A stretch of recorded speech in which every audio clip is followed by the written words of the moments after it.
জীবনে শিক্ষাগুরু এমনি হওয়া যায় না, তার জন্য চাই বিশেষ দক্ষতা এবং নিজেকে সেই জায়গায় পৌঁছানো। তো নমস্কার বন্ধুরা, তোমরা সবাই জানো আজকে শিক্ষক দিবস। তো সকল শিক্ষার্থীকে আমার প্রণাম এবং আমার মাকে প্রণাম বিশেষ করে। আর যাদের জন্য আমি এই জায়গায় পৌঁছেছি, মৌ থেকে মহিষ মেকওভার, তাদেরকেও আমার প্রণাম এবং শ্রদ্ধা। তো দেখতেই পাচ্ছ আজকে স্যালনে এসে হঠাৎ আচম্বিত করে দিয়েছে, এমন এক ফায়ার গান মেরেছে আমার মুখে, মানে কি বলবো, স্কুল জীবনের কথা আমার মনে পড়ে গেছে। তো অনেকটা হাস্যকর রোমাঞ্চক ব্যাপার ছিল। তো সব স্টুডেন্টরা আজ আসতে পারেনি। দেখো ওরা একটা কেক নিয়ে এসেছে আর এত সুন্দর একটা গিফট নিয়ে এসেছে আমার জন্য। গিফট তো না, আমার রাধাকৃষ্ণ, সেটাকে আমি গিফট বলি না, কারণ রাধাকৃষ্ণ আমার অন্তরের জিনিস, তোমরা জানোই।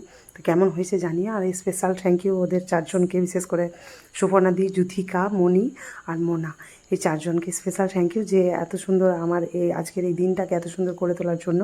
তো আশীর্বাদ করি তোরা যেন জীবনে অনেক বড় হোস, অনেক এগিয়ে যা নিজের নিজের কাজের মাধ্যমে। আমি অলওয়েজ তোদের সাথে আছি, এটুকুই বলবো। আর এইভাবেই দুষ্টুমি, আমার রাগ তোদেরকে সহ্য করতে হবে, তোদের পাশে তো আমি থাকবোই। দেখ আর একটা স্টুডেন্ট আমার আসতে পারেনি, তো লাস্টে ও এসেছিলো, আবার কেকও নিয়ে এসেছে, তারপরে ওর সাথে একটু কেক কাটিং করে নিলাম। তো কেমন লাগলো তোমাদের ভিডিওটা জানিও।